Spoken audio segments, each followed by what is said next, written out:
I had the interview at the Bishop of London's headquarters in London in 1993, July. There were three church wardens from Holy Trinity, Patty Schmigelo and the Bishop of London himself, and there was an hour of grilling during that period, 3/4 of an hour me by myself, and then a little bit more gentle when Mary came in, 15 minutes, and it was quieter. So we were thoroughly interviewed by them, and then downstairs we went to see the Bishop of Europe and just have a far more relaxed interview with him, which completed the whole thing by about 4 o'clock in the afternoon. And Mary and I came straight out and went straight back to the Wirral via Liverpool, of course, on the train. And we said to each other, well, it's not very likely, but we can see what happens when the time comes as to whether we've got the job or not. And in fact, I saw it as advantages both ways, because Mother was now living with us, and if we had not got the appointment, I could have stayed to care for her. Whereas if we did get the appointment, that created a headache for her and for us. We got home, and about half an hour later the telephone went. And it was the Bishop of London, and he wanted to tell me that we had the job. The job was ours. And I was bowled over, quick as that. He said yes, and so I said, well, I have to go and see the place, because I haven't seen it yet. Which I did a week or so later, and then confirmed it with the church council there that we would come probably round about December, January to 1993 or 4. Now we had concern for my mother, and I had to face her with this, and she wasn't happy, of course, which I quite understand. But it did end, really, although sadly, it did end happily, because what I didn't know at the time was that my mother was pending another stroke, and we had only just come back and found that she was very in turmoil, I think it would be. So I was bothered about that. But anyway, we went to bed that Saturday night, and the Sunday morning Mary reported there was something strange about her.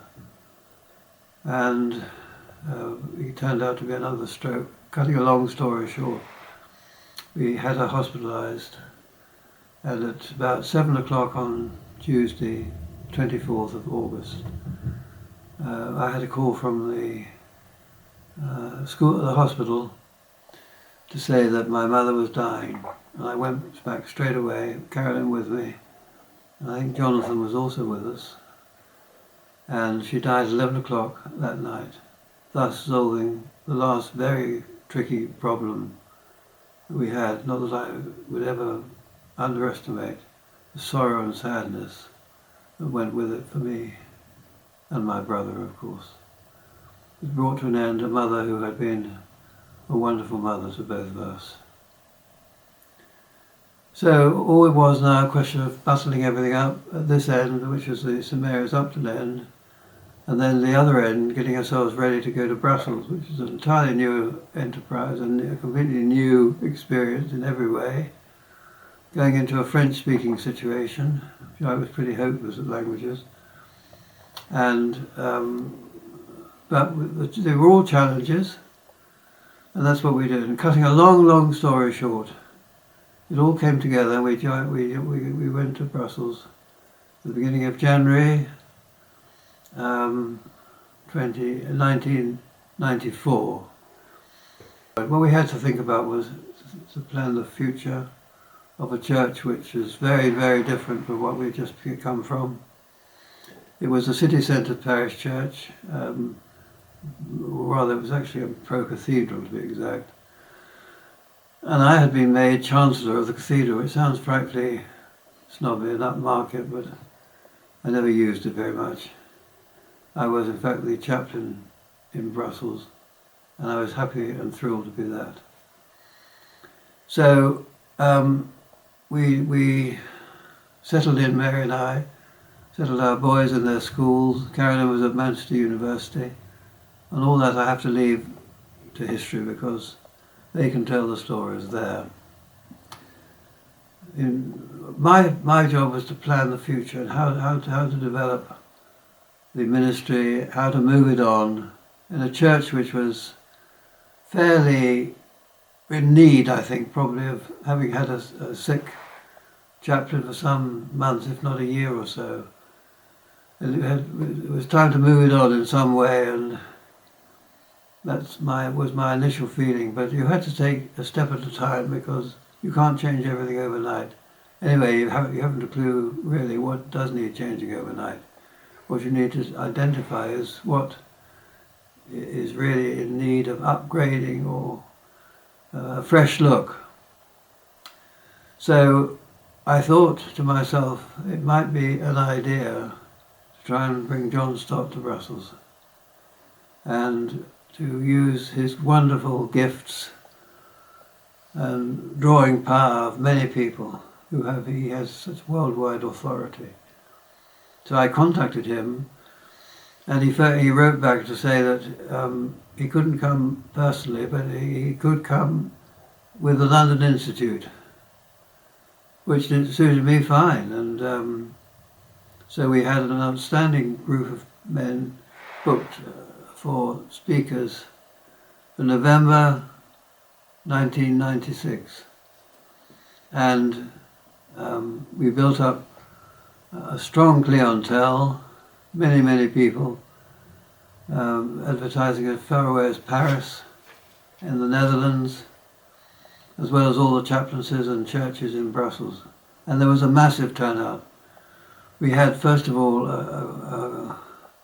a plenary session in the cathedral, the cathedral church, the Catholic cathedral, and I estimate about 900 people came to that, which was from all over the place they came from. And I can't remember exactly what John spoke about now. I've forgotten the theme. Doesn't matter. He had a profound effect on everybody, and we were all listening very carefully. And then the next day we had seminars with two gatherings at the end. One by John Stott and one by that, I can't remember his name now, unfortunately, outstanding Christian businessman, but I can't remember his name. These were all thoughts, and as we drove John Stott back to the station when it was time for him to go back to London, I promised him, I said, well, this will not return to you void, this will not be water and sand, I will do something with the weekend. So from then on I began to think about things that could be improved. One of the first things that could be improved was the English-speaking Brussels Pastors Association, which had reached a lower ebb, hardly met. The best number of people you might get would be about 5 or 6. It was erratic as to when it gathered. So I said, well, I'll have a go at it. And they were happy to make me a secretary. And I said, well, the first thing we must do is find out a good venue. And I said, the best place, and I just consulted it with a Catholic priest who became a good friend, was his church. And that church, with a good-sized car park, was an excellent centre, and much better to meet there on a regular basis than going to all different churches at different times and nobody ever knows where you're going next. That worked very well. We then widened the scope of it. We said we won't just take pastors, we'll take elders of churches, and we'll take missionaries as well. And anybody who's in Christian work of one kind or another, we will have on board. And then I found an excellent person in the secretary, Lynn Badcock. Lynn Badcock, I'm so sorry. Lynn was a marvellous secretary and really held it together wonderfully. And we met on a monthly basis on a Wednesday. They latterly changed it to a Thursday for various reasons. And we had, usually the numbers climbed. On one occasion, I think we touched on 30 people, maybe more than once. Usually good numbers, between 15 and 25, I think, on a regular basis. And people at last made it a priority, which is the key thing you have to do. You must make it a priority so it stands out. And people acknowledge it and come to it. So that's what we did. And that's really settled the whole thing. I used to give a Bible study each time to the gathering, and I felt that was my prerogative, and I did it. And shared the word with them, and hopefully built them up a bit more, and gave them confidence and courage for the future. So that was one of the first things. The second thing we had to tackle, I believe, was to have a European prayer breakfast. And the European prayer breakfast didn't exist. So I went to London to the prayer breakfast there, and I met one or two people and had dined with one of the outstanding Christian men who played a big role in Margaret Thatcher's life. And he came over to Brussels to advise us. He came for a weekend in January of 1997, and we talked heavily about all the possibilities of that. We then gathered a committee together, and it was one of those lovely examples of when things are work. They're like the animals going to Noah's Ark. They all just came. I'm sure that Noah didn't say, where's a couple of crocodiles, or there's a couple over there. He didn't do anything like that. They came. They came of their own accord. They walked in as God guided them in. So they were all inside, all on board. And it was exactly the same, really. We found a lovely committee, different people from France and elsewhere. The meetings were always in English, occasionally a bit of French, but in the main English. And we started planning. I got in touch with my friend Ross Main, of course, in Durban, to get some introductions, and he was in London at the time. He came across to see us, and we convened a meeting, and he had told people what to do, how to build it, and everything like that, which was a first-class gathering. He then put me in touch with Prince Nicholas of Liechtenstein, and he was very, very helpful. And I said, could you help us by being the front person who does the inviting? And he was very happy to do it. And he loved the idea, and we had our first one in as a sort of rat run, really, in the Catholic Church. Saint Michel. And then we subsequently went to one of the places in the European Centre, and it was on its feet. And by the end of the century, by 1998, 99, it was running, it was up and running. I was thrilled with that, and I said, I'm now leaving the committee because I was not supposed to be on with it. Because when I went to Washington for consultation with them there, they said, you shouldn't as a pastor be organising this. I said, well, there's nobody else to do it. But I said, I'll pull out as soon as I can, which I did. And it carried on, it goes on to this day in December. Every year there is a European prayer breakfast at the heart of Brussels. So we're grateful for that. And then we've seen various other options to how we can develop Holy Trinity, and by building and widening the structures, we were able to do many useful things. Extra services came in. We had 2 when we arrived, and then there were 4. We had one to the African community after lunch in French, and then the other one was in the evening when we completely renovated it from top to bottom, and had everything was modern, and no clericalism at all. And I think it's roughly similar to this day. And I think, as far as I know, that structure is still in place. So that was services done. Then, of course, we did other things. Those wonderful banners in Holy Trinity, they were done by Helen Campbell and a team. And they really did a brilliant job. And those banners in Holy Trinity have been up there now for 19, 20 years and doing well, and filled up two very interesting, or three, brick walls. There was also that wonderful new Stained glass. Stained glass at the back of the church, which Noel Ancelot and his wife had commissioned. That's all in place now. I left it with half done, and my successor completed it, which is wonderful. And there are many other things we did to the church, as those of you who go there are aware. Lots of new things, renovations. The thing I do thrill myself, I was the person who wanted to cancel the way we got into the church through that silly staircase and create a new entrance through the halls with a new entree into the cathedral itself, which is now up and running, as everybody is aware. So I'm very thrilled with that and all the work that went on, but the man who was the man of the day was Peter Mackenzie. He was a Canadian colonel who came to do contracts with NATO, but he approached me one day and he said, "Can I be of any help?" That's just what I've been waiting for, because I knew that the project couldn't go ahead until we had somebody who really would buy it and make it happen. He did. He did. So it all opened up and developed and became what everybody's seen today. The opening was in June of 2004, and the different Bishop of London this time, was our guest. He was the person who couldn't have been better. Charteris.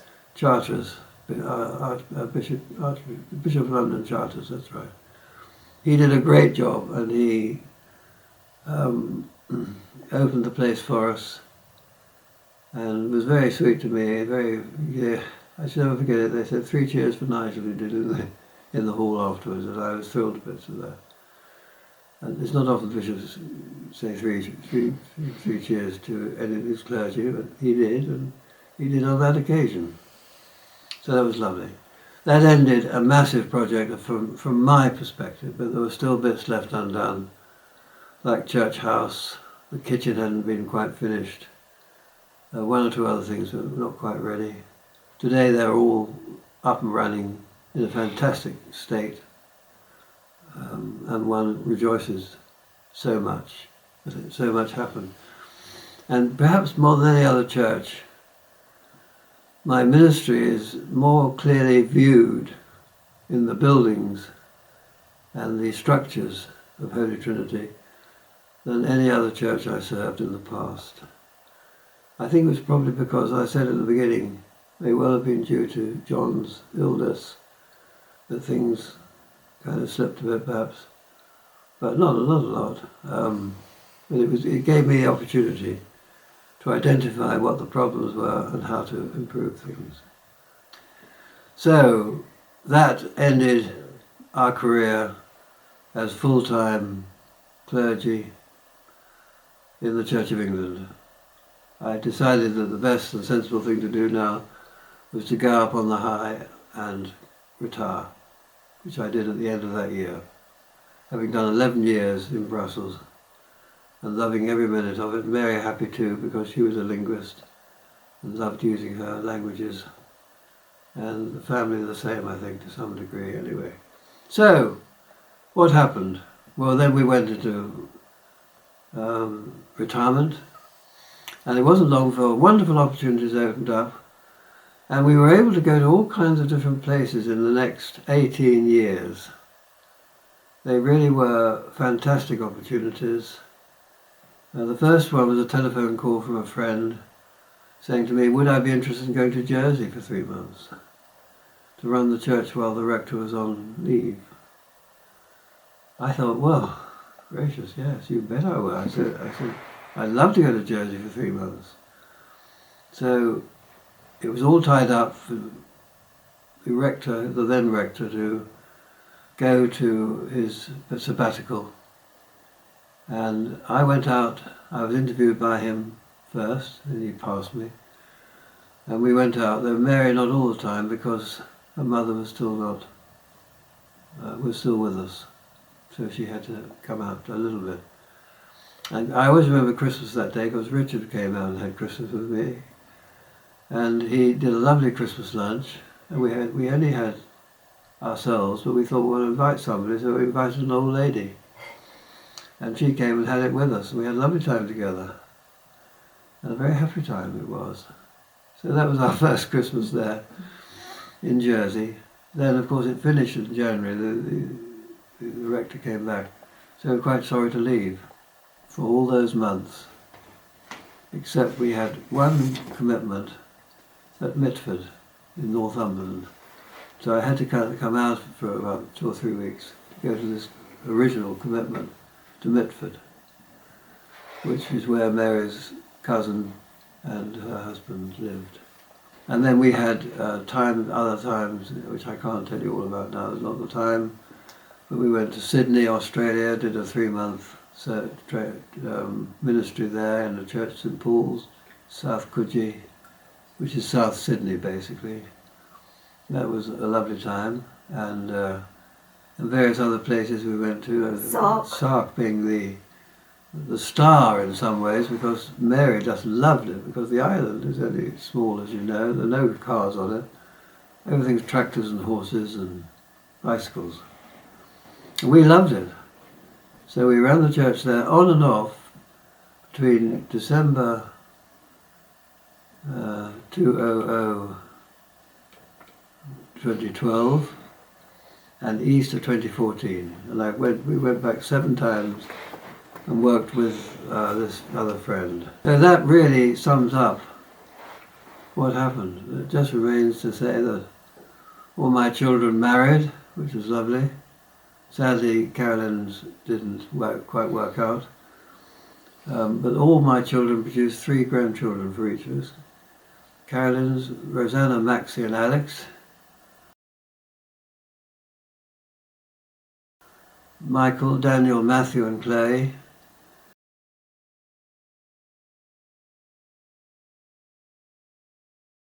And Richard, Evie, Freddie and Theodore.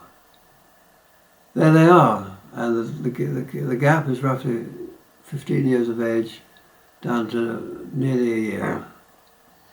So that's the latest, and I'm now the old person in the whole thing. But I'm delighted with my grandchildren, with my children, with their spouses, and we've had a great retirement. Now I've got this wretched illness. I keep going as best I can. I will keep going as long as I can. One of the most thrilling things that Mary and I have experienced is that our 3 children are all Christians. They're all believers. Carolyn is based basically at the chaplaincy in Berlin. Richard is in his big church in Reading, of which he's an elder. And Michael is the vicar of St John, Southend-on-Sea in Essex. They've all done well. They've all batted well in this life. And I just hope and pray that they'll be kept by God's mighty power in their families. In the meantime, she teaches, Richard teaches, and Michael is a pastor. So there we are, that's the family, and you can know all about my grandchildren too. God bless you, bye-bye.